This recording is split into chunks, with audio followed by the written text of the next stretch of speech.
ప్రభునందు ప్రియులారా, లేవియాకాండము 23వ అధ్యాయములో దేవుడు నియమించిన 7 పండుగలను మనము నిన్నటి దినము నుండి ధ్యానిస్తూ ఉన్నాం. ఈ 7 పండుగలు క్రీస్తునందున్న రక్షణకు పాత నిబంధనలో దేవుడు వ్రాయించిన ఒక సాదృశ్యమని, ఒక ముంగురుతు అని, ఒక దృష్టాంతమని, ఒక పోలిక అని మనము నిన్నటి దినాన చెప్పుకున్నాం.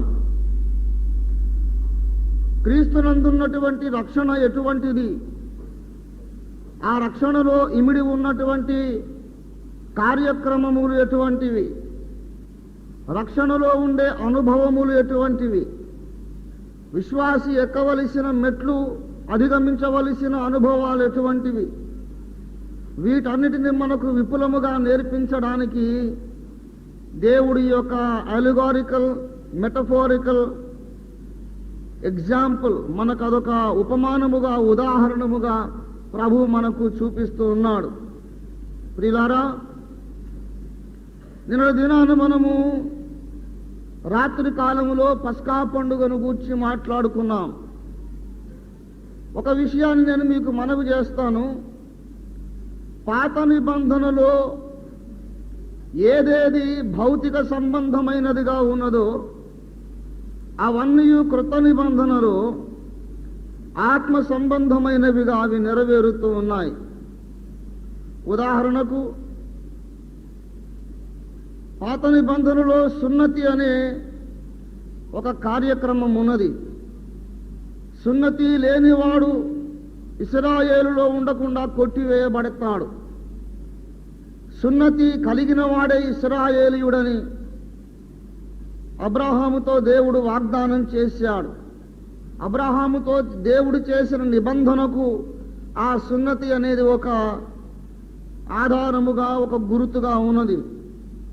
కానీ ప్రియులారా, క్రొత్త నిబంధనలోనికి వచ్చిన పిమ్మట సున్నతి అనేది శరీర సంబంధమైనది కానే కాదు అని రోమాపత్రిక 2వ అధ్యాయము 28వ వచనంలో చెప్పబడుచు ఉన్నది.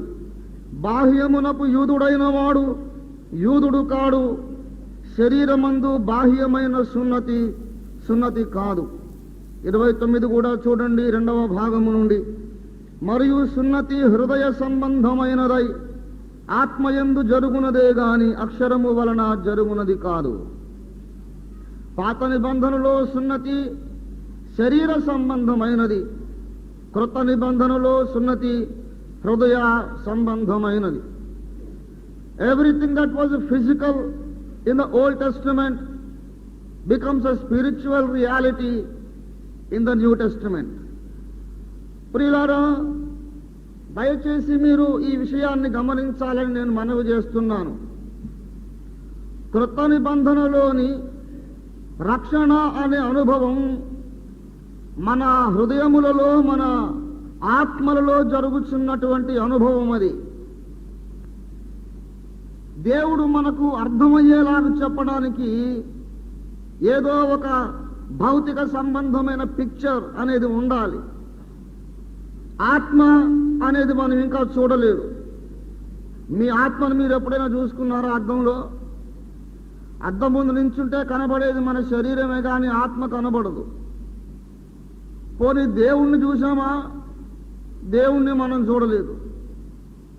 పోనీ దయ్యాన్ని చూసామా? చూసే ఉంటాం. ఏమండి, ఒక ఆయన అన్నాడు, దయ్యాన్ని చూసామంటే చూశాను సార్ అన్నాడు. ఎక్కడంటే ఆర్టీసీ బస్సుల్లో ముందు 3 సీట్లలో ఉంటాయి కదా సార్ అంటున్నాడు. అంటే పాపం మన భార్య ఓ దయ్యాడి గంపట. నేను ఒప్పుకోలేదులేండి, మీరు అలాగ అపార్థం చేసుకోబాకడు, నేను మాత్రం ఒప్పుకోలేదు. అదేంటండి, కొన్ని దయ్యాలు ముందు సీట్లో కూర్చుంటాయి, కొన్ని వెనక సీట్లలో కూడా ఉంటాయని చెప్పా. ఏమ్మా, ఇప్పుడు మంచోండి కదా. దయ్యాన్ని చూసామో చూడలేదో కానీ దయ్యం లాంటి మనుషుల్ని అయితే మనం చూసాం. ఆ సైతాను యొక్క క్రియలు మనకు కనబడుతున్నాయి కానీ అసలు సైతాన్ అనేవాడిని మనం చూడలేదు. పోనీ పరలోకాన్ని చూసామా? అది చూడలేదు. నరకాన్ని చూసామా? అది చూడలేదు. ఇప్పుడు రక్షణ సువార్తను గూర్చి మాట్లాడేటప్పుడు ఇంతవరకు మనము చూడని విషయములను గూర్చి మాట్లాడుతున్నాం. బోధించే నేను చూడలేదు, వినే మీరు చూడలేదు. ఏమండి, దేవుణ్ణి చూసారగం, దెయ్యాన్ని చూసారగం, నరకాన్ని చూడలేదు, పరలోకాన్ని చూడలేదు, ఆత్మని చూడలేదు. మరి ఎందుకు ఈ మాటలన్నీ? ఇదేదన్నా బోధకులకు ఏదైనా సెల్ఫ్ ఎంప్లాయ్మెంట్ స్కీమా? ఎందుకు ఈ మాటలు, ఎందుకు ఈ బోధలు, ఎందుకు ఈ టైం వేస్ట్ అనిపిస్తుంది కదా. మనకు కనిపించని ప్రపంచం, అదృశ్య ప్రపంచం, దానిని గూర్చినటువంటి మాటలే ఈ యొక్క వాక్యోపదేశం అంతా కూడా. ప్రియులారా, ఈరోజు పాఠంలోనికి వెళ్ళక ముందు కొన్ని పునాది సత్యాలు మీతో చెప్పాలని నేను నడిపించబడుతున్నాను పరిశుద్ధాత్మ ద్వారా. 2వ కొరింథీ పత్రిక 4వ అధ్యాయము 17వ వచనములో ఇలాగూ పౌలు భక్తుడు తన తీర్మానమును, తన అనుభవమును సాక్ష్యమిస్తూ ఉన్నాడు. మేము దృశ్యమైన వాటిని చూడక అదృశ్యమైన వాటినే నిదానించి. ఒక మాట మీరు గమనించాలి. ఈయన ఏమి చేస్తున్నాడట? చూచుచున్నాడట. దేనిని చూచుచున్నాడు? ఏమండి, అదృశ్యమైన వాటిని. దేని చూస్తున్నాడు ఈయన? అదృశ్యమైన వాటిని. అంటే అదృశ్యము అనగా అర్థం ఏంటి అసలు? కనబడనివి అని అర్థం. కనిపించని వాటిని మళ్ళీ అలాగిలా కాదు, నిదానించి చూస్తున్నాడంట. నువ్వు చూడగలిగితే అదృశ్యమైంది ఎలాగైంది?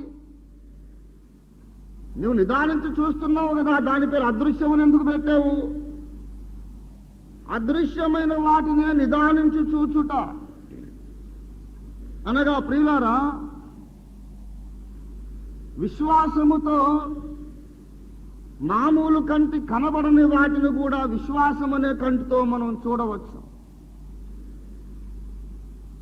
విశ్వాసి హృదయములో ఉన్నటువంటి విశ్వాసము అతని యొక్క విచిత్రమైన జ్ఞానేంద్రియం. విశ్వాసం అనేది ఒక జ్ఞానేంద్రియం అండి. శరీరానికి 5 జ్ఞానేంద్రియాలు ఉన్నాయి. అయితే ఆత్మకు ఉన్నటువంటి 5 జ్ఞానేంద్రియాలు కూడా విశ్వాసమే. విశ్వాసముతోనే చూస్తాం, విశ్వాసముతోనే వింటాం, విశ్వాసముతోనే మనము స్పృశిస్తాం, విశ్వాసముతోనే మనము అన్ని కార్యాలు చేస్తాం, విశ్వాసముతోనే రుచి చూస్తాం. మోషే భక్తుల గురించి హెబ్రీ పత్రిక 11వ అధ్యాయము 27వ వచనంలో లేఖనం ఇలాగు సెలవిస్తున్నది. విశ్వాసమును బట్టి అతడు అదృశ్యుడగు వానిని చూచుచున్నట్లు స్థిరబుద్ధి గలవాడై రాజాగ్రహమునకు భయపడక ఐగుప్తును విడిచిపోయెను.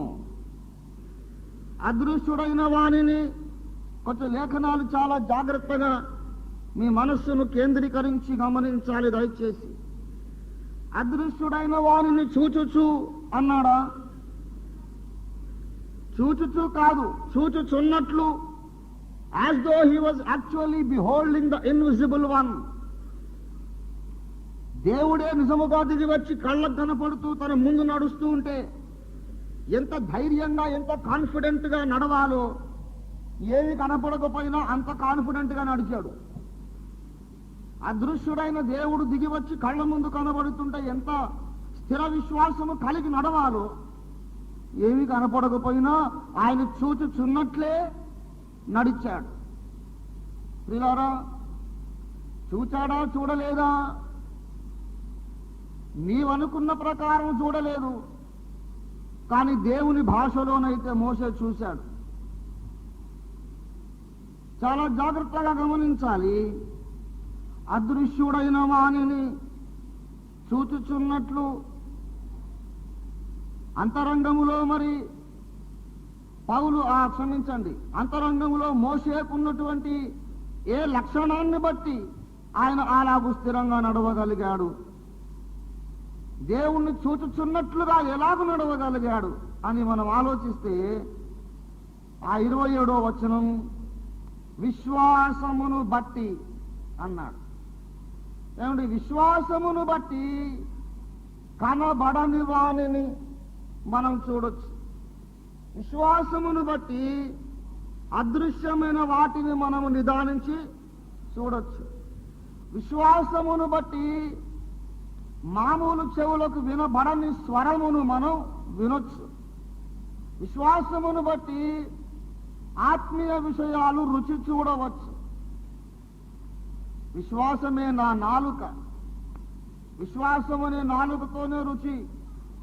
నీ వాక్యము జుంటితేనే ధారల కంటే మధురము తీయగా ఉన్నదన్నాడు. అంటే బైబిల్ను ఎలాగా నాలుకతో నాకి చూశారా? ఏమి తీయగా ఉండదు. ఆత్మీయమైన జ్ఞానేంద్రియము విశ్వాసం. ప్రియులారా, ఈ ఆధ్యాత్మిక జ్ఞానేంద్రియమును బట్టి మనము కనబడని వాటి మీదనే మన మనస్సు నిలుపుతున్నాం. కారణమేమిటనగా కనబడనివి నిత్యములు, కనబడేవి అనిత్యములు. ఏదేది కనబడుచున్నదో అదంతయు గతించిపోవునదై ఉన్నది. ఏది కనబడనిదో అది నిత్యము నిలుచున్నదై ఉన్నది.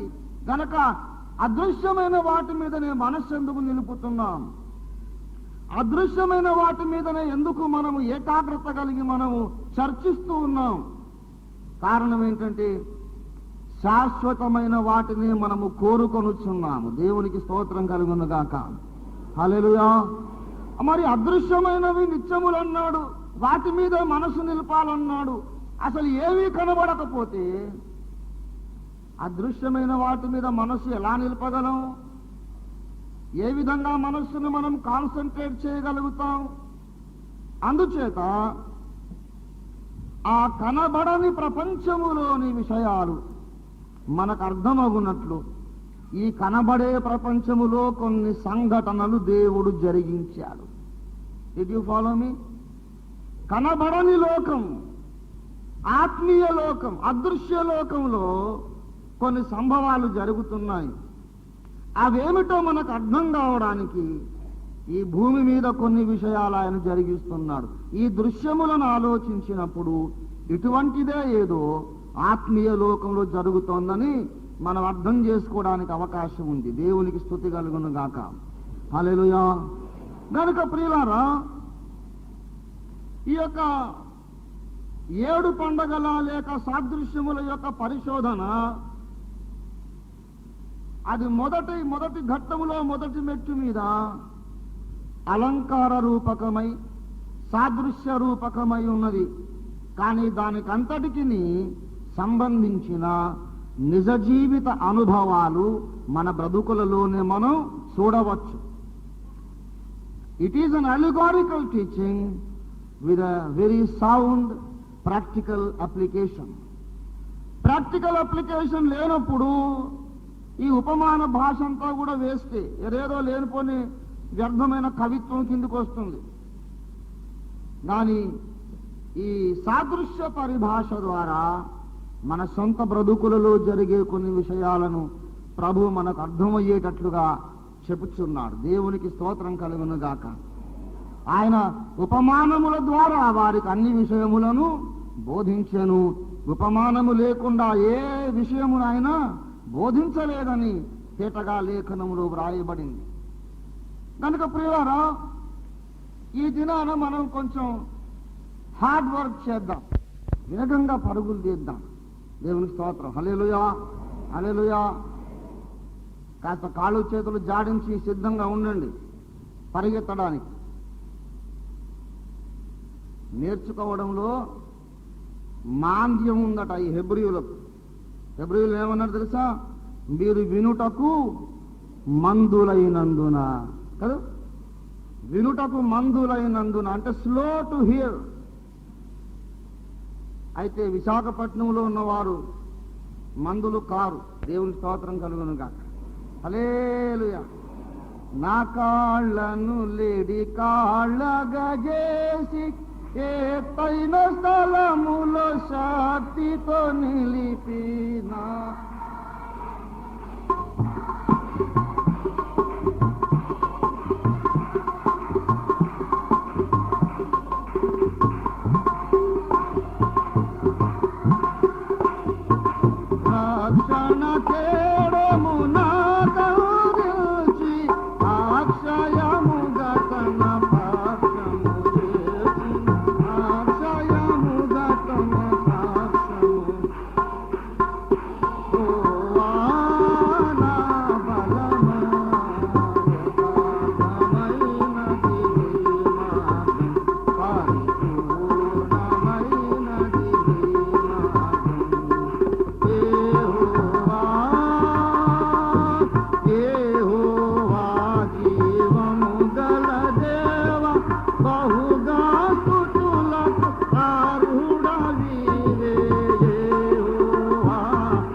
నా కాళ్లను ఆయన లేడి కాళ్లుగా చేసి ఎత్తైన స్థలములలో శక్తితో నిలిపి.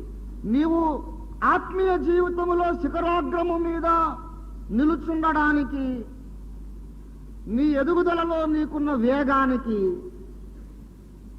అనులోమ నిష్పత్తిలో సంబంధం ఉంది. ఏమండి, ఎంత వేగముగా పరుగులు తీస్తావో నిన్ను అంత ఎత్తు మీద ప్రభువు నించోబెడతాడు. అందరూ నడుస్తున్నారు. కొందరేమో తాబేలు నడక, కొందరేమో నత్త నడక. కానీ దావీదు మాత్రం ఎలా ఉన్నాడు? లేడి కాళ్ళుగా. దేవునికి స్తోత్రం కలుగునుగాక. హల్లెలూయా, హల్లెలూయా. ప్రియులారా, మనం కాస్త వేగం పుంజుకుందాం. ఈ 7 పండగలలో ఉన్నటువంటి సారమును మీకు అందించడానికి, మీరు మళ్ళీ ఇంటి దగ్గర పరిశోధన చేసుకోవడానికి మీకు సహాయకరంగా ఉండడానికి ఒక చార్ట్ తయారు చేశాను. 4 ప్రధాన సాదృశ్యములు ఉన్నవని చెప్పాను. 4 ప్రధాన సాదృశ్యములు ఉన్నాయి. వాటిలో మొట్టమొదటిది ఏది? ఏమండి? 7 దినముల సృష్టి కార్యక్రమము, లేక సృష్టికి చెందిన 7 దినములు. రెండవది యాత్రలో 7 ఘట్టములు. మూడవది గుడారములో 7 ఉపకరణాలు. నాలుగవది పండుగలలో 7 పండుగలు. మొదటి పండుగ పస్కా పండుగ. యాత్రలో మొదటి ఘట్టము పస్కా బలి. ఉపకరణములలో మొదటిది బలిపీఠం. ఈ 3 మొదటి ఘట్టములన్నీ కూడా రక్తమును గూర్చి మాట్లాడుచున్నవి. బలిపీఠం అనగా రక్తము ప్రోక్షించే స్థలం. పస్కా బలి అనగా రక్త ప్రోక్షణ పండుగ. పస్కా పండుగ కూడా రక్త ప్రోక్షణ పండుగ. ఈ 3 రక్తమును గూర్చి మాట్లాడుచున్నవి. కొంచెం మీ కాన్సన్ట్రేషన్ నాకు కావాలి. ఈ 3 కంటే ముందు ఒకటి ఉన్నది. ఏమిటది? ఏమండి? సృష్టికి చెందినంత వరకు మొదటి ఘట్టం ఏమిటి? ఏమండి? అంధకారములో బాగా గమనించాలి. I want to see the accuracy of the scripture. వాక్యములో ఉన్నటువంటి ఖచ్చితమైన రెవల్యూషన్ మీరు చూడాలని నేను ఆశిస్తున్నాను. చూడండి, రక్షణ అనేది రక్తముతో ప్రారంభమవుతుందని నేను నిన్న మనవి చేశాను. రక్తము చిందింపకుండా పాప క్షమాపణ కలుగదు. రక్త ప్రోక్షణ ఆచారములో చరిత్రలో రక్త ప్రోక్షణం ఉన్నది, నా బ్రతుకులో రక్త ప్రోక్షణం ఉన్నదని కూడా నేను నిన్న రాత్రి మనవి చేశాను. Historical fulfilment of passover and individual fulfilment of passover. చరిత్రలో ఎప్పుడో పాలస్తీనా దేశంలో జరిగింది పస్కా బలి. నేను మారు మనసు పొంది యేసు రక్తమును ఆశ్రయించిన దినాన నా సొంత బ్రతుకులో పస్కా బలి జరిగింది. అయితే ఈ పస్కా అనుభవము నాకు అవసరమని నాకు ఎలాగ అర్థమైంది అసలు మొట్టమొదట? ఇప్పుడు మీరు 2వ కొరింథీ పత్రిక 4:4 చదవాలి దయచేసి. Will see the beauty of the Bible. దేవుని స్వరూపి అయి ఉన్న, గమనించాలి, క్రీస్తు మహిమను కనుబరచు సువార్త ప్రకాశము వారికి ప్రకాశింపకుండునట్లు ఈ యుగ సంబంధమైన దేవత అవిశ్వాసుల మనోనేత్రములకు గ్రుడితనము కలుగజేసెను. సువార్త అనేది అసలు అర్థం కావట్లేదు చాలా మందికి. అనేక మంది జీవితాల్లో వ్యక్తిగత పస్కా ఎందుచేత లేదు. అందరి కొరకును యేసు పస్కా బలి పశువుగా మరణించాడు. అంత మాత్రాన అందరూ పరలోకానికి వెళ్ళరు. ఎందుకనగా ఇతడు ప్రార్థించుట ద్వారా ఆ పస్కా రక్తమును తన ద్వారబంధాల మీద పూసుకోవాలి అని గత రాత్రి నేర్చుకున్నాం. మరి కొంతమంది జీవితంలో వ్యక్తిగతముగా పస్కా బలి ఎందుకు జరగడం లేదు? ఆధ్యాత్మికంగా ఎందుకు ఆ రక్తాన్ని వాళ్ళు పూసుకోలేకపోతున్నారు? ఏమైనా ఖర్చు అవుతుందనే? ఎందుకు వాళ్ళు ఆ కార్యం చేయలేకపోతున్నారు? వాళ్లకు సువార్త అర్థము కావడం లేదు. They are not able to understand the gospel. ఈ సువార్త వెలుగు వారి మీద ప్రకాశించకుండా వాళ్ళ కళ్ళకు ఈ యుగ సంబంధమైన దేవత సాతాను గ్రుడ్డితనం కలగజేశాడు. ఈ సువార్త సత్యమును చూడలేనందుచేత వారి వ్యక్తిగత పస్కా బలి నెరవేర్చలేకపోతున్నారు. మరి మనం ఎలా జరిగించాము? చాలా మందికి సువార్త అర్థం కాలేదు. రక్త ప్రోక్షణం అవశ్యం అని వాళ్ళకి అర్థం కాలేదు. మనకెలాగ అర్థమైంది? ఆ క్రింద 5వ వచనంలో అంటాడు, అయితే అంధకారములో వెలుగు ప్రకాశించునుగా కానీ పలికిన దేవుడే తన మహిమను గూర్చిన జ్ఞానము యేసు క్రీస్తునందు వెల్లడి పరచుటకు మా హృదయములలో. గనుక గమనించండి, ఎప్పుడైతే దేవుడు వచ్చి మా హృదయములో తానే వెలుగై ప్రకాశించెను, అప్పుడు మాకు చూపు అనేది వచ్చింది, దృష్టి. దేన్నైతే అవిశ్వాసులు చూడలేకపోతున్నారు ఆ సత్యాన్ని నేను చూడగలిగాను. ఎప్పుడైతే సువార్త సత్యాన్ని చూడగలిగాను, నేను నా వ్యక్తిగత పస్కా బలిని నెరవేర్చగలిగాను. మొదటి ఘట్టము మీద వెలుగు ప్రకాశించుట పెట్టాడు. మిగతా 3 ఘట్టములలో రక్తము చిందించుట పెట్టాడు. మీరు గమనించాలి, సాదృశ్యములలో మొదటి సాదృశ్యం ఏది? వెలుగు. ఏమండి, సృష్టి కదా మొదటి సాదృశ్యం. అందులో మొదటి ఘట్టంలో ఏముంది? వెలుగు కలుగుట. మిగతా 3 ఘట్టాల్లో, మిగతా 3 సాదృశ్యముల్లో ఏముంది? రక్తము ప్రోక్షించుట. ఈ రక్తము ప్రోక్షించుట అనేది మనకు అర్థం కాకముందు, ఈ రక్తము ప్రోక్షించుట అవసరమని మనకు అర్థం అగునట్లుగా మొదట మన బ్రతుకులో దేవుడు ఏం చేస్తున్నాడండి? వెలుగును ప్రకాశింపజేస్తున్నాడు. వెలుగు ప్రకాశించడం ద్వారా మనం రక్తం కిందికి వచ్చామా, లేక రక్తం కిందికి రావడం ద్వారా మనం వెలుగులోకి వచ్చామా? చూసారా? రక్తముతో కడుగబడ్డందు చేత నాకు దృష్టి కలిగిందని కాదు. మొదట వెలుగు నాలో ప్రకాశించను గనుక నాకు దృష్టి కలిగింది, సత్యం గోచరమైంది, అప్పుడు రక్తం కిందికి వచ్చాను. దేవునికి స్తోత్రం కలుగునుగాక. హల్లెలూయా.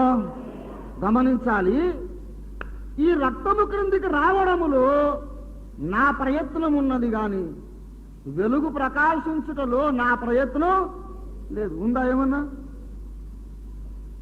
రక్తం కిందికి రావాలనుకున్నాను, ప్రభువా నీ రక్తంతో నన్ను కడుగునాయనా అని ప్రార్థన చేశాను, నీ రక్తమే నాకు ఆధారం ప్రభువు అని ఆశ్రయించాను, ఆ రక్తాన్ని తీసి నా మీద పూసుకున్నాను. ఇక్కడ నా ప్రయత్నం ఉంది. మారు మనస్సు పొందుట, పశ్చాత్తాపపడుట, ప్రార్థించుట, నమ్మి బాప్తిస్మం పొందుట, ఇందులో నా ప్రయత్నం కొంత ఉంది. కానీ నాకు దృష్టి కలుగుటలో కేవలము దేవుని ప్రయత్నమే ఉంది. దేవునికి స్తోత్రం కలుగునుగాక. హల్లెలూయా. ముందు ఆ దృష్టే నాకు ఆయన ఇవ్వకపోతే ఈనాటికి సువార్త అర్థమయ్యేది కాదు, ఈనాటికి మనం నమ్మేవాళ్ళం కాదు, బాప్తిసం పొందేవాళ్ళం కాదు, ఇక్కడికి వచ్చేవాళ్ళం కాదు. ఇక్కడికి ఎందుకు వచ్చాము? సువార్త నమ్మాము గనుక, రక్షణ పొందాము గనుక ఇక్కడికి వచ్చాము. నువ్వు సువార్త నమ్మడానికి నీకు ఎలాగూ ఆస్కారం కలిగింది? ఆ దేవుడే వెలుగై నీలో ప్రకాశించను. అసలు నీకేమీ తెలియకుండా, నీవు అజ్ఞానివిగా, ఏది పట్టించుకోకుండా నీ జీవితాన్ని నిర్లక్ష్యంగా గడుపుతున్న రోజులలో సర్వశక్తి గల దేవునికి నీ మీద కనికరం కలిగింది. ఆయన దిగి వచ్చి నీలో ప్రకాశించగా నీవు పాపి ఉన్న సత్యం నీకు అర్థమైంది, రక్తము అవశ్యమని నీకు అర్థమైంది.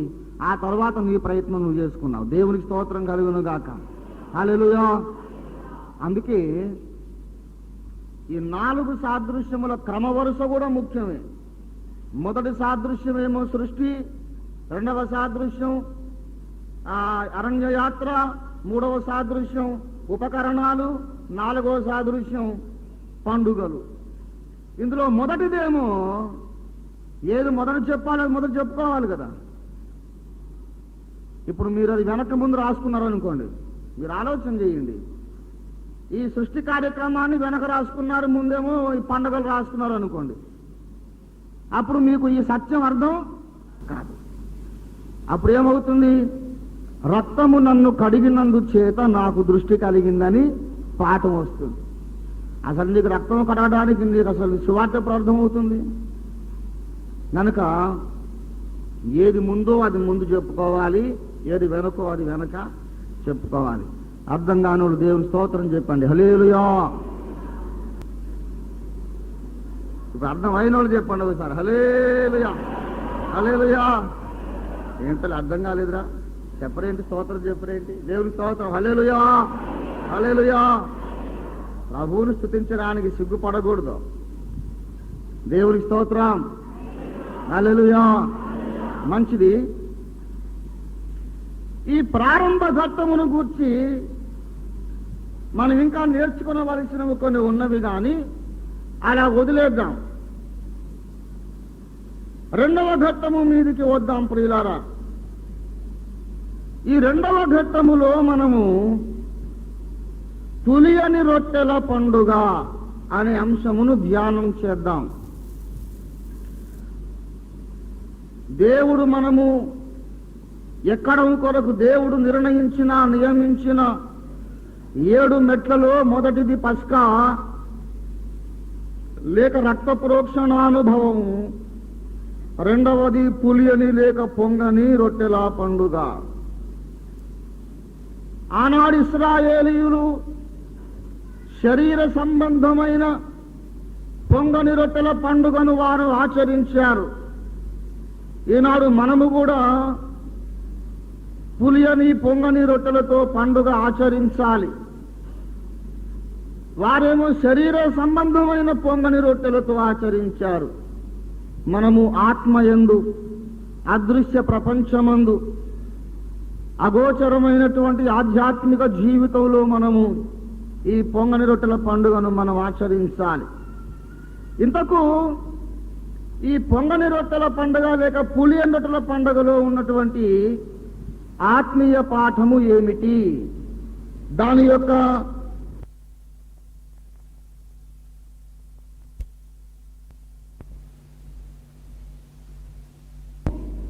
ఈ పొంగని రొట్టెల పండుగ లేక పులియని రొట్టెల పండుగలో ఉన్నటువంటి ఆత్మీయ పాఠము ఏమిటి, దాని యొక్క నిజ జీవితపు అన్వయింపు, ప్రాక్టికల్ అప్లికేషన్ ఏమిటి అని మనం ఆలోచన చేద్దాం. నిర్గమకాండము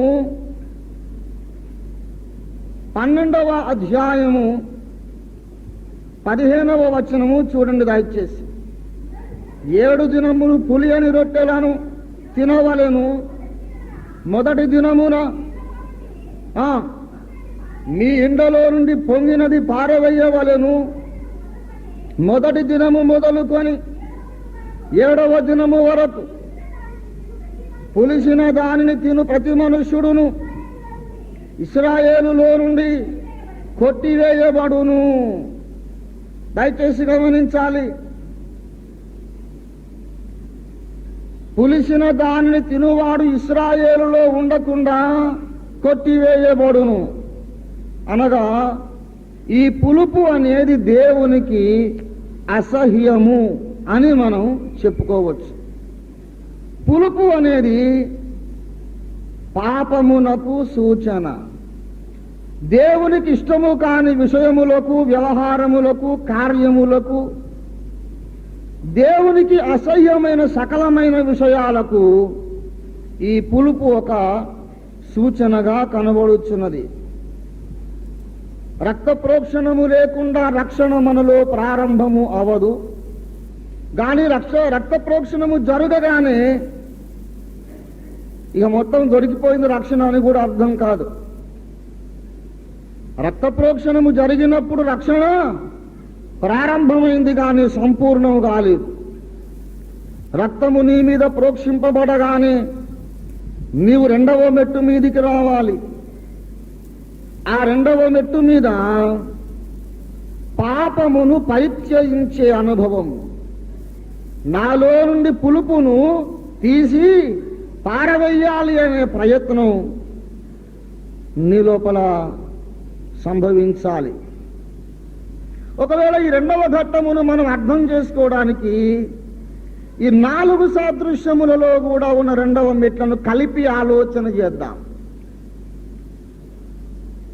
సృష్టికి సంబంధించినంత వరకు 2వ ఘట్టమున ఏమి జరిగెను? ఏం జరిగిందండి చెప్పగలరా? సృష్టికి సంబంధించినంత వరకు 2వ దినమున ఏమి జరిగింది? పై జలములను కింది జలములను వేరుపరచి ఆకాశ విశాలమును ఆయన సృజించాడు. జలముల మధ్యలో ఒక విశాలము ఏర్పడి పై జలములు కింది జలములు వేరుపరచబడును గాక. అది దేవుడు చేసిన కార్యం. అనగా విభజించుట, చీల్చుట అనేది 2వ ఘట్టమున దేవుడు సృష్టి కార్యంలో జరిగించాడు. సరే, ఇశ్రాయేలుల యాత్రలో 2వ ఘట్టమున ఏమి జరిగింది? నిన్న మీకు వ్రాయించాను పట్టి. 2వ ఘట్టంలో ఏమి రాశాను? Very good. ఎర్ర సముద్రము. ఆ ఎర్ర సముద్రం దగ్గర కూడా ఏం జరిగిందండి? ఏమండి? Very good. ఎర్ర సముద్రము 2 పాయలుగా 2 భాగములుగా చీల్చబడింది. సృష్టిని చూసినా జలములు విభజింపబడుట, యాత్రను చూసినా జలములు విభజింపబడుట. ఇంకొక ఆసక్తికరమైన విషయం చెబుతాను. ఉపకరణాలలో 2వది ఏమిటి? ఇత్తడి గంగాళం. అందులో ఉన్నదేమిటి? నీరు. అనగా 3వ ఘట్టములన్నీ నీటికి సంబంధించినవి. మొదటి మెట్టంతా రక్తానికి సంబంధించింది, 2వ ఘట్టం అంతా నీళ్లకు సంబంధించినది. ఇప్పుడు మీరు యాత్రలోని ఘట్టములు తీసుకున్నట్లయితే ఎర్ర సముద్రములో బడి వారు దాటుట దేనికి సూచన? బాప్తిస్మమునకు సూచన. ఎర్ర సముద్రమును దాటుట బాప్తిస్మమునకు సూచన. ఎప్పుడైతే ఎర్ర సముద్రమును వారు దాటుచున్నారో, బాప్తిస్మం పొందుచున్నారో, వారి జీవితంలో దేవుడు ఇంకొక విభజన చేస్తున్నాడు అన్నమాట. జలములను పై జలములుగాను కింది జలములుగాను దేవుడు విభజించాడు. ప్రియులారా, రక్తము చేత ప్రోక్షింపబడిన పిమ్మట నీటి బాప్తిస్మము రక్షణ కొరకు అత్యవసరమైన ఒక కార్యం. దేవుని రక్షణ ప్రణాళికలో నీటి బాప్తిస్మమునకు ప్రాముఖ్యమైన స్థానం ఉన్నది. చాలా మందికి బాప్తిస్మం సంగతి తెలియడం లేదు. బాప్తిస్మం అక్కరలేదనే వాళ్ళు ఎక్కువైపోయారు ఈ రోజుల్లో. చాలా తప్పు. బాప్తిస్మము రక్షణ కొరకు అత్యవసరమైనదని మనం గ్రహించాలి. నేను కొన్ని చోట్ల కొందరు బోధకులు చెప్పగా నేను విన్నాను. బాప్తిస్మం అనగా ఏమిటంటే, baptism is an external sign of an internal change అని ఏదేదో దానికి కవిత్వం అంతా చెబుతున్నాడు. బైబిల్లో ఎక్కడుంది నాయన ఎక్స్టర్నల్ సైన్ ఇంటర్నల్ చేంజ్ అని? బైబిల్లో ఏముందో చూద్దాం. What the Bible says about baptism. అపొస్తలుల కార్యాలు 2:38 లేఖనం ఇలాగ చెప్పుచున్నది, మీరు మారు మనస్సు పొంది పాప క్షమాపణ నిమిత్తము, అందరూ చెప్పండి, పాప క్షమాపణ నిమిత్తము ప్రతివాడు యేసు క్రీస్తు నామమున బాప్తిస్మము పొందుడి. బాప్తిస్మము ఎందుకు పొందుడి? మారు మనసు నిమిత్తమా? పాప క్షమాపణ, baptism for the remission of sins. That is the Bible's statement. అంతేగాని లోపల మార్పు జరిగింది. కొంతమంది అంటారంటే ఇది బాప్తిజం అంటే మంగళసూత్రం లాంటిదంట. మంగళసూత్రమే భర్త కాదు, కానీ ఇంటి దగ్గర భర్త ఒకడు ఉన్నాడని ఇదొక సూచన. అమ్మాయి గారి మెళ్ళో మంగళసూత్రం ఉందనుకోండి, అదే భర్త కాదు కదా. ఇంట్లో ఈమెను తిప్పలు పెట్టేవాడు ఒకడు ఉన్నాడు, బాధేవాడు ఉన్నాడని అది చూస్తే అర్థమవుతుంది. అదే భర్త కాదు, ఉన్నాడని అయ్యో పాపం అని ఆమెను చూడగానే అందరూ అనుకుంటారు. అలాగే బాప్తిస్మమే అది ఒక బాహ్యమైన సూచన అని చెప్పడం నేను విన్నాను. How much easier it is to take Bible at its word. Bible చెప్పిన మాట చెప్పినట్టు నమ్మితే చాలా గొడవలు వదిలిపోతాయండి. అసలు ఇదంతా ఈ వ్యాఖ్యానం అంతా ఎవరు చెప్పమన్నాడు? బైబిల్ చెప్పింది నమ్మరాదు. పాప క్షమాపణ నిమిత్తము బాప్తిస్మము. దేవునికి స్తోత్రం కలుగునుగా. అపొస్తలుల కార్యాలు 22వ అధ్యాయం 16వ వచనాన్ని కూడా చూడండి దయచేసి.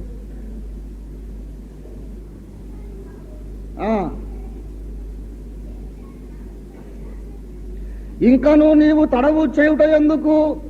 నీవు లేచి ఆయన నామమును బట్టి ప్రార్థన చేసి బాప్తిస్మము పొంది, ఏమండి బాప్తిస్మము పొంది మీ పాపములను కడిగి వేసుకొనుము.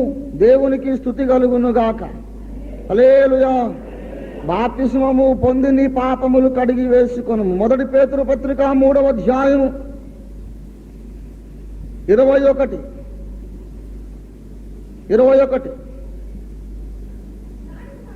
దానికి సాదృశ్యమైన బాప్తిస్మము, దానికి సాదృశ్యమైన బాప్తిస్మము ఇప్పుడు మిమ్మును రక్షించుచున్నది. చాలు. అదే శరీరం మురికి కడగడం కాదంటాడు, అది వేరే అంశం. అది శరీరం మాలిన్యం కడుగుట కాదు, కానీ అంతరంగంలో మనం దేవుడికి ఇచ్చే ప్రత్యుత్తరము అంటాడు, అది వేరే విషయం. బాప్తిస్మము మనము దేవునికి ఇచ్చే ప్రత్యుత్తరము. Baptism is my answer to God. ప్రత్యుత్తరం అంటే ముందు ఉత్తరం ఉందన్నమాట. ఉత్తరం ఉంటే దానికి ఏముంటుంది? ప్రతి ఉత్తరం ఉంటుంది. దేవుడు ఒక మాట అంటే నేను ఎదురొక మాట అన్నా అని ప్రత్యుత్తరం అంటారు. నీవు పాపివిరా బాబు అని దేవుడు అన్నాడు. చిత్తం నాన్న పాపిని అన్నా, అది నా ప్రత్యుత్తరం. నువ్వు సమాధిలో పెట్టబడ్డాను తప్ప ఎందుకు పనికిరావు అన్నాడు ఆయన. చిత్తం ఆయన సమాధి అయిపోతాను అన్నాను, అది నా ఉత్తరం. That is baptism. Whatever God said about my sinful life, I accept God's decree. Baptism is my answer to God's decree. అదన్నమాట అక్కడ సంగతి. మెటుకు బాప్తిస్మము మిమ్మును ఏం చేస్తున్నది? నానబెట్టుచున్నదా? బాప్తిస్మము మిమ్మును, లేఖనం చెప్పండి, భయం దేనికి?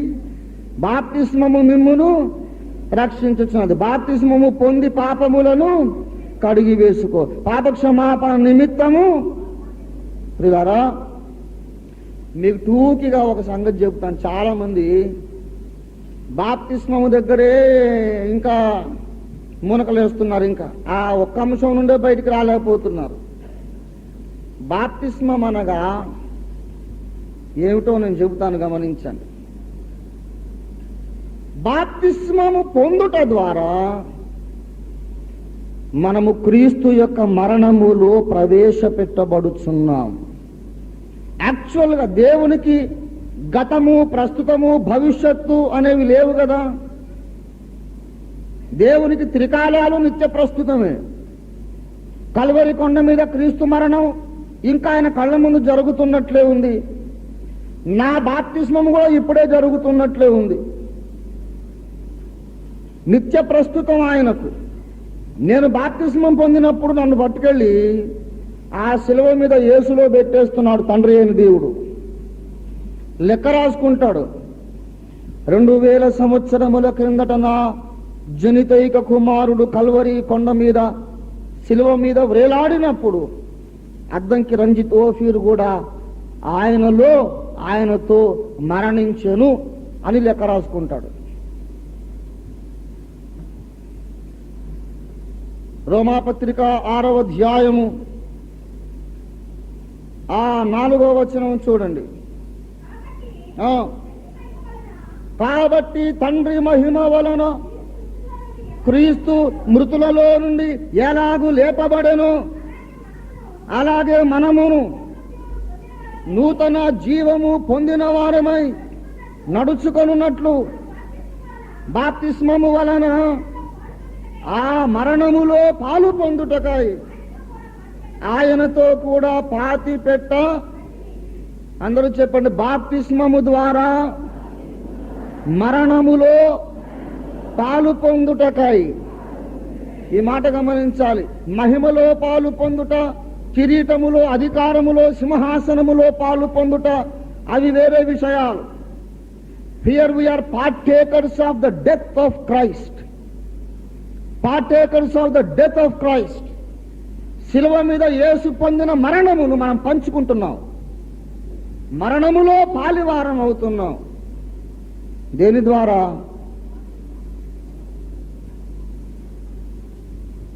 అంటే ఆ రోజు దేవుడు లెక్క రాసుకుంటాడు. అద్దంకి రంజిత్ ఓఫీర్ చచ్చిపోయాడు అని రాసుకుంటాడు. ఒక నేరస్తుడికి వాడు చచ్చిపోయాడని పోలీసు రికార్డులో ఎక్కడం చాలా గొప్ప రిలీఫ్ అండి. ఉదాహరణ చెప్తాను. నేను ఒక 30 మందిని చంపాను అనుకోండి. ఏమండి, ఏదో ఒక అనుకోని సందర్భం వచ్చింది, ఒక 30 మందిని చంపేశా. ఊరికే అనుకోండి, నేను ఎప్పుడు ఎవరిని చంపలేదు. ఏమండి, అసలు ఎలకను కూడా చంపలేనండి. అంత సున్నిత మనస్కుని. దేవుడిచ్చిన ధైర్యాన్ని బట్టి అవసరమైతే కోడిని మాత్రం చంపగలను, అంతకంటే ఇంకేం చేయలేను. సరే, ఉదాహరణ కొరకు చెబుతున్నాను. ఒక 30 మందిని చంపేశాను. నా మీద పోలీసులు కేసు నమోదు చేశారు. వెతుకుతున్నారు. వెతికి వెతికి వెతికి నన్ను వెంటాడుతుండగా నేను వేషం మార్చుకొని, భాష మార్చుకొని, ఉన్న ఊరు నుండి హైదరాబాద్ నుండి వెళ్ళిపోయి, బొంబాయికి వెళ్ళిపోయి, నాగపూర్కి వెళ్ళి, ఢిల్లీకి వెళ్ళి, కాశ్మీర్కి వెళ్ళి, మళ్ళీ మద్రాసుకు వచ్చి, కేరళకు వచ్చి, అండమాన్స్కి వెళ్ళి, మళ్ళీ ఢిల్లీకి వెళ్ళి తిరుగుతున్నా. ఈ లోపల పోలీసులు దే మిస్ ట్రాక్, నన్ను పట్టుకోలేకపోయారు. నేను ఢిల్లీకి వెళ్ళాను, కొత్త అవతారం ఎత్తా. నా పేరు వేరే వేరే ఏదో డాక్టర్ అని పేరు పెట్టుకుని చాలా పెద్ద నర్సింగ్ హోమ్ కట్టాను. కోట్ల రూపాయలు సంపాదించాను. వేలాది మంది చిన్నపిల్లల అనాథలకు శరణాలయం కట్టాను. విధవరాండ్రకు, వృద్ధులకు, వికలాంగులకు, అందరికీ నేను సమాజంలో లక్షలాది మందికి సేవ చేస్తున్నాను. చాలా గొప్ప పేరు వచ్చి నాకు భారతరత్న కూడా అవార్డు వచ్చింది. ఏమండి, దేశ సేవకుడిగా, సమాజ సేవకుడిగా గొప్ప ఘనత పొందాను. పోలీసు వాళ్ళు మాత్రం వదులుతారా? వాళ్ళు వెతుకుతానే ఉన్నారు. సరే, ఆఖరికి పోలీసులకు ఆచూకీ దొరికింది. ఢిల్లీలో కొత్త డాక్టర్ గారు ఉన్నారు, అసలు ఆయనే రంజిత్ ఓఫీర్ గారు అని ఎవడో వాళ్ళకు ఒప్పందించాడు. ఎలాగో దొరికింది. నన్ను పట్టుకోవడానికి వాళ్ళు వస్తున్నట్లుగా నాకు సమాచారం అందింది. ఎందుకైనా మంచిది సింగపూర్ వెళ్ళిపోదామని దొంగ పాస్పోర్ట్లు, దొంగ పత్రాలు సృష్టించి టికెట్ కొనుక్కొని విమానం ఎక్కేశా. నేను ఎక్కిన విమానం పోలీసులు వస్తున్నారు పట్టుకుందామని విమానం టేకాఫ్ అయింది. ఏమండి, తీరా టేకాఫ్ అయిన తర్వాత వీళ్ళు గ్రౌండ్ కంట్రోల్ వాళ్ళతో మాట్లాడు, అందులో భయంకర నరహంతకుడు ఉన్నాడు, వాడిని తీసుకురండి, మళ్ళీ ల్యాండ్ కమ్మని చెప్పండి, అందులో ఉన్నా నన్ను అరెస్ట్ చేయాలి. వాడు మళ్ళీ ల్యాండ్ చేసే టైంలో పైలట్ సరిగా హ్యాండిల్ చేయలేదు, క్రాష్ ల్యాండింగ్ అని భగ్గున మంటలు వేసి విమానం అంతా కాలిపోయింది. వాళ్ళకి తెలుసు అందులో రంజిత్ ఓఫీర్ భయంకర నరహంతకుడు అందులో ఉన్నాడు. విమానం అంతా బుగ్గైపోయింది. వాళ్ళే కదా సాక్ష్యం. 30 మందిని చంపిన భయంకర నేరగాడు, హంతకుడు అద్దంకి రంజిత్ ఓఫీర్ విమాన ప్రమాదంలో చచ్చి మాడి మసిబొగ్గైపోయాడని పోలీస్ ఫైల్ క్లోజ్ చేస్తారు. కానీ ఏం జరిగిందో తెలుసా? వాళ్ళు ఎవరు గమనించుకోలేదు. విమానం తగలబడుతున్నప్పుడు పారాచూట్ వేసుకుని అవతల కిటికీలోంచి దూకేశాను నేను.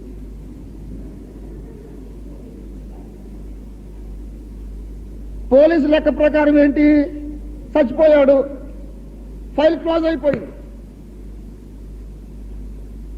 నేను మళ్ళీ ప్లాస్టిక్ సర్జరీ చేసుకొని నా ముఖం మార్చుకొని, పేరు మార్చుకొని, రూపం మార్చుకొని పోలీస్ స్టేషన్ ముందే పచారులు చేస్తున్నాను. నన్ను ఎవడు పట్టుకోడు. ఏమండి, ఎవరైనా వెళ్ళి వాడు చూడు కాస్త గూని గడ్డం, వాడు బొజ్జ, ఆ హైటు వెయిటు, అసలు అంతా వాడు ఓఫీరండి అంటే ఏ ఇన్స్పెక్టర్ ఒప్పుకోడు. అరే బుద్ధి లేనాడు, వాడు ఎప్పుడో చచ్చిపోయాడు వీడు, అరే వాడు అలాగా నడక చూడండి, అలా నడిచిన వాళ్ళందరూ ఓఫీర్ అయిపోతారేమిట్రా? సీదా రికార్డ్స్, మా రికార్డ్స్లో ఉన్న ప్రకారము నరహంతకుడు రంజిత్ ఏమయ్యాడు? చచ్చిపోయాడు.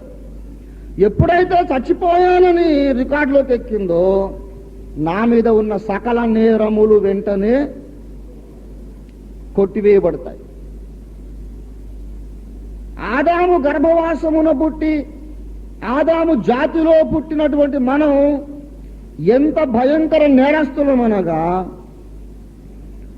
మన మీద ఉన్న కేసులు కొట్టేయాలంటే మనం చచ్చిపోవడం ఒకటే మార్గం. నువ్వు చచ్చిపోవాలంటే వేరే గత్యంతరం లేదు. ఎలా చచ్చిపోతావు? ఇదిగో నీకు బదులుగా చనిపోయిన వానిలో నీవు ప్రవేశించు. ఆయన మీద విశ్వాసం ఉంచి నీవు నీటిలో బాప్తిస్మము పొందినప్పుడు సర్వశక్తిగల దేవుడు నిన్ను యేసు మరణములో పాలివాడుగా చేస్తున్నాడు. 2వ కొరింథీ పత్రిక 5వ అధ్యాయము 2వ కొరింథీ 5వ అధ్యాయం 14వ వచనం దయచేసి చూడండి. క్రీస్తు ప్రేమ మమ్మును బలవంతము చేయుచున్నది. అందరి కొరకు ఒకడు మృతి పొందెను గనుక అందరూ ఏమైరి? మృతి పొందిరి. దేవునికి స్తోత్రం కలుగును గాక. మరణించుట చాలా అవసరం ప్రియులారా. రక్షణలో మరణము చాలా అవసరం. ఇంకొక విషయం కూడా చెప్తాను. 6లో ఒక సంగతి చెప్పాడు, 7లో ఇంకో సంగతి చెప్పాడు. రోమా పత్రికలో 7వ అధ్యాయం కథ చెబుతాను, అది బాప్తిస్మం సంగతే. 7వ అధ్యాయంలో ఉన్న కథ నేను చెబుతాను, శ్రద్ధగా వినండి దయచేసి. మీరు ఇప్పుడు చదువుకుంటే మీకు ఆ కథ అక్కడ కనపడదు, నేను చెప్పిన తర్వాత కనబడుతుంది కనుక శ్రద్ధగా వినండి. ఒక ఊళ్ళో ఒక అమ్మాయి ఉంది. ఆ అమ్మాయికి పెళ్ళయింది. భర్త చాలా మంచివాడు, చాలా ఉత్తముడు, పరిశుద్ధుడు, ఎన్నడూ కలలో కూడా ఏ తప్పు చేయనివాడు. Is a perfect man. నడవడికలో, మాటలో, చూపులో అతనిలో ఎలాంటి లోపము కూడా ఎవడు కనిపెట్టలేడు. అంత పరిశుద్ధుడు, యోగ్యుడు ఆమె భర్త. ఈ అమ్మాయి ఏమో బలహీనురాలు, ఓటు చేతులది, రోజుకు 3 కప్పులు 4 కుండలు పగలగొట్టే అలవాటు, మతి మరుపు, ఏ పని సరిగ్గా చేయదు. టీలో పంచదార బదులు ఉప్పేస్తుంది, కోడి కూరలు ఉప్పు అనుకొని పంచదార వేస్తుంది. ఏమండి, అసలు ఆమె చేసేది ఒక కార్యం సరిగా ఉండదు. ఈ భర్త గారు ఎన్నడూ ఏ తప్పు చేయడు. ఎవరైనా తప్పు చేస్తే మాత్రం తాట తీస్తాడు, వదిలిపెట్టడు. తాను తప్పు చేయడు. ఒకడు తప్పు చేస్తే ఆయన క్షమించడు. నేను కరెక్ట్గా ఉంటాను, నువ్వు కరెక్ట్గా ఉండాలంతే. కరెక్ట్గా లేని పక్షంలో నిన్ను చంపేస్తాను అంటాడు. చాలా మంచివాడు, లోపరహితుడు, కానీ కనికరం లేదు. కనికరం ఏంటి? సరిగా ఉండవే నువ్వు, ప్రతిరోజు ఆమెను తన్నడమే. ఈ అమ్మాయి ఏమండి, నేను మరి బలహీనరాలిని కదా, పుట్టుకతోనే ఇలా పుట్టాను, మతిమరుపు దాన్ని కాస్త ఓర్చుకోండి. ఓర్చుకోవడం ఏంటి? తాట తీస్తాను, సంపారేస్తాను అంటాడు. ఊళ్ళో పెద్దల ముందు పంచాయతీ పెట్టినా ఊరి పెద్దలు అంటారు, అమ్మా మరి కాస్త ఒళ్ళు దగ్గర పెట్టుకొని కార్యాలు, టీలో ఉప్పేసిస్తే ఊరుకుంటాడమ్మా. ఈరోజు టీలో ఉప్పేసావు, రేపేమో కోడి కూరలో పంచదార వేసావు. ఏమిటిది? ఊరి పెద్దలు కూడా ఆమెకే బుద్ధి చెప్తున్నారు. ఈమె చావలేక బ్రతకలేక అలాగ భారంగా బ్రతుకు వెళ్ళదీస్తుంది. పాపం ఆ అమ్మాయి కూడా చాలాసార్లు అనుకుంది, ఇప్పటి నుండి నేను క్రమంగా బ్రతకాలని. కానీ ఆమె వల్ల కాలేదు. అలాగే అనుకుంటుంది. ఆ తప్పు కాకుండా రేపు ఇంకో 4 తప్పులు చేస్తుంది. ప్రతిరోజు తప్పులు చేయడం, ఈ పగిలిపోవటం. ఇలా ఉండగా అదే ఊర్లో ఇంకొక ఉత్తముడు ఉన్నాడు. ఆయన కూడా పరిశుద్ధుడే, కానీ చాలా దయామయుడు. తాను తప్పు చేయడు, కానీ తప్పు చేసిన వారి మీద కనికరము చూపగలుగుతాడు. ఈ అమ్మాయి అనుకుంటుంది, నేను ఆయనకు భార్యనైనా కాకపోతే ఆయనకు భార్యనైతే ఎంత బాగుండును అని అనుకుంటుంది అమ్మాయి. కానీ ఏం చేద్దామని పెళ్లి చూపులకు ముందు వీడు వచ్చాడు. వీడు రాకుండా వీడు బస్సు మిస్ అయిపోయి ఆయన వచ్చిన ఎంత బాగుండు. ముందు వీడు వచ్చేసాడు, నన్ను వీడికి ఇచ్చేశారు అమ్మ నాన్న. ఇప్పుడు మళ్ళీ మార్చుకోవడం కుదురుతుందా? ఈమె అతని నుండి విడిపించబడి అతన్ని పెళ్లి చేసుకోవాలంటే ధర్మశాస్త్ర ప్రకారం ఒకటే ఒక మార్గం ఉంది. ఆ భర్త చనిపోవాలి. ఆ భర్త చనిపోతే ఈమె ఇంకొకరిని పెళ్లి చేసుకోవడానికి అవకాశం ఉంది. వాడేమో చావడు. రోజు రోజుకి ఇంకా గుండ్రాయిలాగా నిగ్గుదేలుతున్నాడు, గుండ్రంగా తయారవుతున్నాడు. కానీ వాడు సత్య సూచనలు లేవు. చావడు, నన్ను బతకనివాడు ఎలాగా? నేను ఆయన భార్యనైతే బాగుండు కదా అనుకుంటుంది, కానీ మార్గం లేదు. ఇప్పుడు ఈ కథలో పాత్రలు ఎవరో చెబుతాను, అపవిత్రమైన కథ అనుకోబాకండి. ఈ అమ్మాయి మానవ జాతి. ఈ అమ్మాయి మానవ జాతి. ఈ అమ్మాయి చేసుకున్నటువంటి ఆ మొట్టమొదటి పరిశుద్ధుడు ధర్మశాస్త్రము అన్నమాట. మానవ జాతికి మొదటి భర్త ధర్మశాస్త్రం. ఈ ధర్మశాస్త్రములో ఏమైనా లోపమున్నదా? లోపము లేదు. జ్ఞాన సత్య స్వరూపమైన ధర్మశాస్త్రం. ధర్మశాస్త్రము ఉత్తమమైనది, కానీ కనికరము లేనిది. ధర్మశాస్త్రం ఏ తప్పు చేయదు. ఒకడు తప్పు చేశాడో ఒప్పుకోడు, అసలు చంపారేటంతే వాడిని. కానీ మన కళ్ళ ముందు ఇంకొక పురుషుడు ఉన్నాడు. ఆయన యేసుక్రీస్తు. ఆయన కూడా పాపము లేనివాడు, లోపము లేనివాడు. కానీ మనలో లోపాలు కనబడ్డప్పుడు ఆయన క్షమించగలిగేవాడు, కనికర సంపన్నుడు. యేసయ్యను పెళ్లి చేసుకుంటే బాగుండని మానవ జాతి ఎదురు చూస్తోంది. కానీ మొదట భర్త గారు ఉన్నాడు కదా, ధర్మశాస్త్రం. ఏమండి, ఈ భర్త ఉన్నాడు కనుక, ఈ భర్త ఉన్నంత కాలము ఈ భార్య భర్తకు బద్ధురాలై ఉండాలి. యేసుక్రీస్తు ప్రభువుని నేను పెళ్లి చేసుకోవాలంటే భర్త చావాలి. మరి ధర్మశాస్త్రం చచ్చిపోతుందా? భూమి ఆకాశము గతించును, ధర్మశాస్త్రము ఓ పొల్లైనా గతించదు. మరి ఎలాగనైనా ఈ ధర్మశాస్త్రం గారు చచ్చిపోతే నాకు విడుదల దొరికేది, ఆయన చచ్చిపోడు. మరి ఎలాగా అంటే తండ్రి అయిన దేవుడు చెప్పాడు, వాడు ఎలాగూ చావడు కానమ్మాయి, నువ్వు చచ్చిపో అన్నాడు అన్నమాట. అది బాప్తిస్మం. వాడు చావడు, ధర్మశాస్త్రం ఎందుకు చచ్చిపోతాడు? ధర్మశాస్త్రము శాశ్వతమైనది, యుగయుగములు చిరస్థాయిగా ఉండునది. ధర్మశాస్త్రము చనిపోతే నీకు విడుదల. నీ భర్త చావున్నప్పుడు కనీసం నువ్వైనా చచ్చిపో.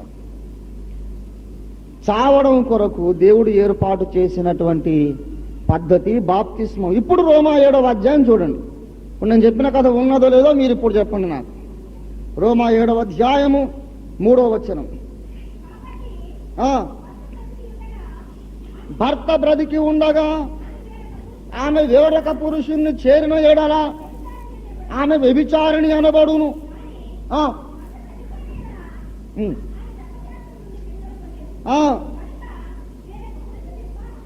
భర్త చనిపోయిన ఎడల ఆమె వేరొక పురుషుని వివాహము చేసుకొనినను వ్యభిచారిణి కాకపోవును. కావున నా సహోదరులారా బాగా గమనించాలి, దేవుని కొరకు ఫలములు ఫలించున్నట్లు క్రీస్తువను వేరొక పురుషుని చేరునట్లు మీరు మృతులైతిరి. ఏమండి, వేరొక పురుషుడెవరు? వేరొక పురుషుడెవరమ్మా? క్రీస్తువను వేరొక పురుషుడు. మరి మనకు అసలు పురుషుడెవరు? ముందు ధర్మశాస్త్రమేమో మొదటి భర్త. ఇప్పుడు యేసుక్రీస్తు ఎవరు? వేరొక పురుషుడు. ఎలాగో వీళ్ళిద్దరూ పెళ్లి చూపులకు వచ్చారు నన్ను చూద్దామని. ఒక ఊరు నుండి ధర్మశాస్త్రం అని ఆయన వచ్చాడు, ఇంకో ఊరు నుండి యేసుక్రీస్తు అని ఆయన వచ్చాడు పెళ్లి చూపులకి. మా అమ్మ నాన్న నన్ను ముస్తాబు చేశారు, ఎవడు ముందు వస్తే వాడికి ఇచ్చేద్దాం అనుకున్నారు. నా కర్మగాలి ఈ ధర్మశాస్త్రం ముందు వచ్చాడు. ముందు ఆయనన్నా రాలేదు. సరే, ధర్మశాస్త్రం వచ్చాడు, నన్ను ఇచ్చి పెళ్లి చేశాక ఆయన వచ్చాడు. పెళ్లి అయిపోయిందంటే సరే నన్ను ఊరుకున్నాడు పాపం. కానీ ఆయన యేసు ప్రభు యొక్క ఉత్తమత్వము, కనికరము, కృప దౌర్భాగ్యుడైన నాకెంతో అవసరం. ఇలాంటి దౌర్భాగ్యుడు యేసుక్రీస్తు ప్రభు యొక్క భార్యగా బ్రతకగలుగుతాడు. కానీ నా వంటి దౌర్భాగ్యుడు ధర్మశాస్త్రానికి భార్యగా బ్రతకలేడు. ప్రతిరోజు ఈ పగలు కొట్టమే. మరి ఏం చేసేది? ఈ భర్త నుంచి నాకు ఎలాగ విడుదల కలుగుతుంది? భర్త గారు చావాలి, ఆయనేమో చావడు గనక మరి ఎలాగా? నేనే చావాలని దేవుడు నిర్ణయించాడు. ఆ అబ్బాయి చావడు, కానీ పాప నువ్వు చచ్చిపోమన్నాడు. ఎలా చచ్చిపోవాలి నాయనా అంటే బాప్తిస్మం పొందమన్నాడు. దేవుని స్తోత్రం కలుగునుగా. బాప్తిస్మము ద్వారా మరణములో పాలు పొందుటకై దేవుని స్తోత్రం కలుగునుగాక. నీవు బాప్తిస్మం పొందినప్పుడు నీవు చచ్చిపోయిన వాడిగా లెక్క రాసుకోవడమే కాదు, యాక్చువల్గా నిన్ను క్రీస్తు మరణములో పాలి భాగస్వామిగా చేస్తాడు. అంత స్పిరిచువల్ ఆపరేషన్ ఉన్నది కనుకనే బాప్తిస్మం అనేది చాలా అవసరం. కొంతమంది తీసుకున్నా ఒకటే, తీసుకోకపోయినా ఒకటే లేండి, విశ్వాసం ఉంటే చాలు అని కొత్త కొత్త సిద్ధాంతాలు చెబుతున్నారు. తప్పు. రెండవ మెట్టు మీద నీరున్నది. రక్షణానుభవంలో మొదటి మెట్టు మీద ఏముందండి? రక్తము ఉన్నది. రక్షణలో రెండవ మెట్టు మీద నీరున్నది. ఆ నీరు బాప్తిస్మమునకు సూచన అయి ఉన్నది. ఎప్పుడైతే నీవు నీళ్ళలో బాప్తిస్మ